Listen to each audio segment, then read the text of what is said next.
Hey tribe, Dawna here from Transformational Healing, and today we are going to talk about what the best ways are to store your herbs so that they stay fresh the longest and that they retain their bright color and they retain the medicine or the oils that are in them, and also to keep them so that they're not going bad or actually rotting. So my choice of storage for small amounts of herbs when I used to have a small storage cabinet is actually very similar to how I keep all of my bulk food. So you want to put things in glass. So an option would be how I still keep the slippery elm powder. Once I open a sealed bag, I keep it inside of the jar. So you want to have an airtight jar. You want to make sure that they're tight. So other examples of jars could be a bale jar like this. It opens this way. You have to make sure that you have the gasket inside. And as you can see, airtight, because I can't even get it apart right now.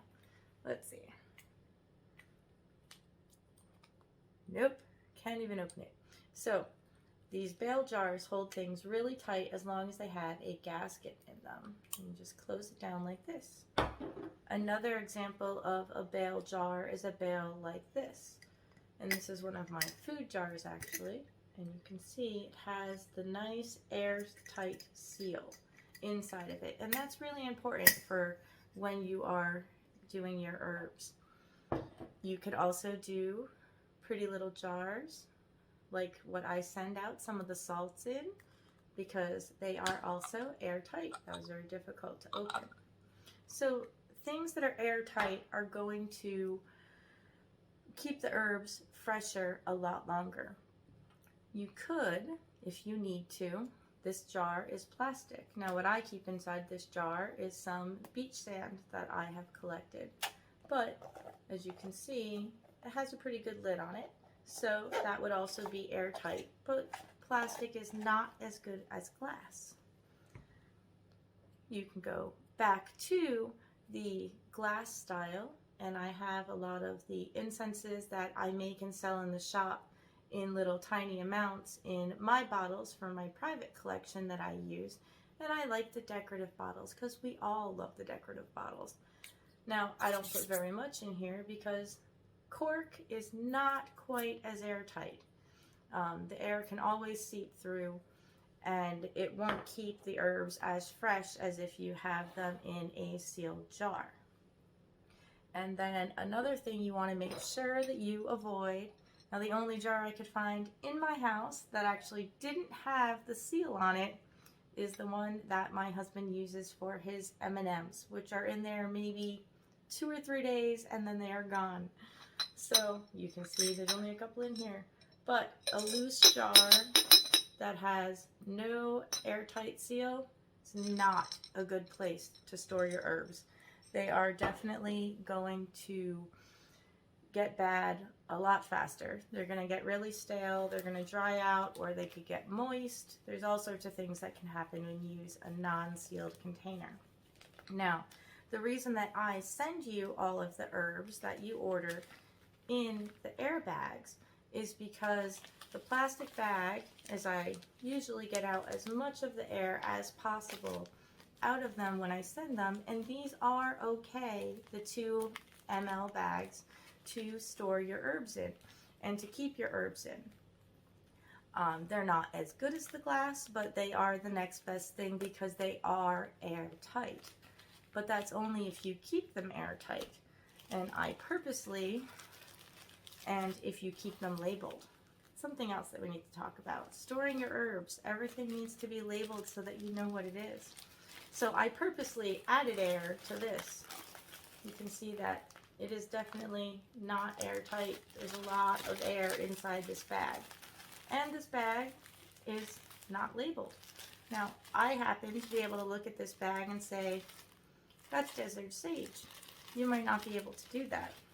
So you want to make sure that you always squeeze all the last little bit of air out.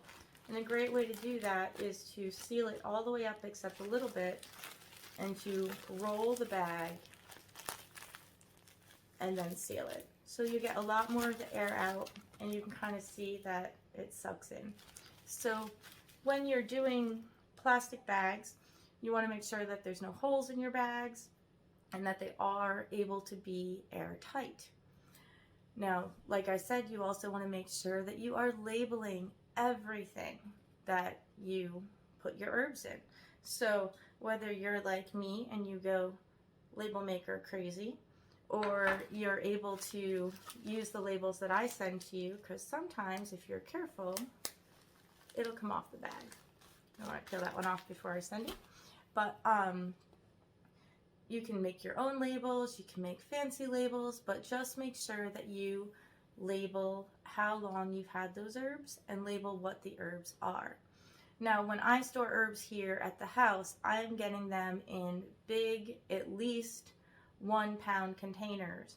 And so they come in sometimes the metal foil bags and sometimes plastic bags, but I always put them, as long as they're open, if I don't have an airtight seal on them, I make sure that I put them into Ziploc bags so that I can airtight seal them.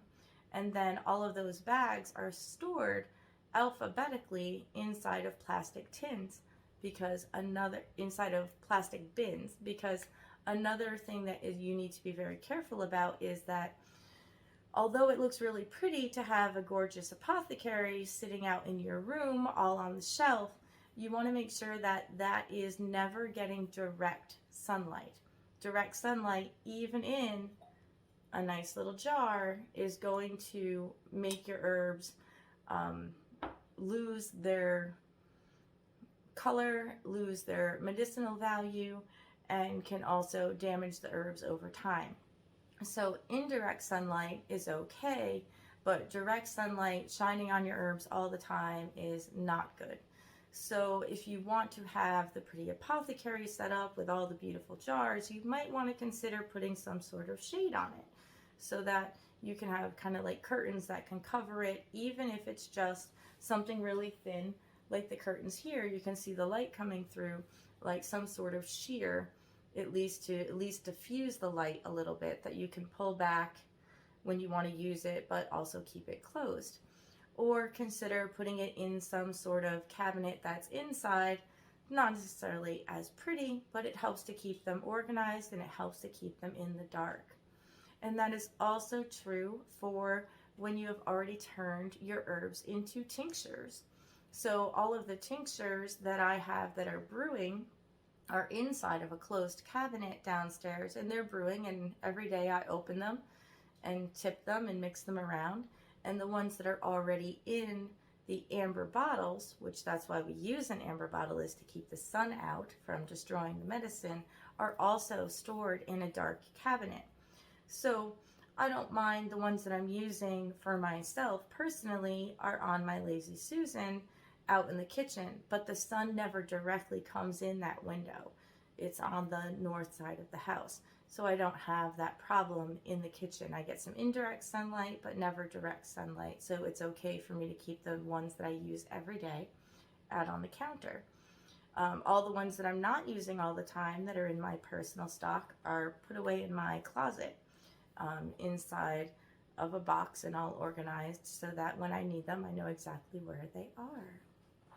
So other than that, make sure that airtight is important. Keeping them out of sunlight is important. You might want to put dates on them, especially if you are collecting them yourself and you know the date that it was either bought or the date that it was picked and dried. Then you want to do that, as well as the name of what it is, so that you never mix up your herbs. It is vitally important, because if you accidentally take an herb for the wrong thing or use the wrong herb and consume it, that's not so good.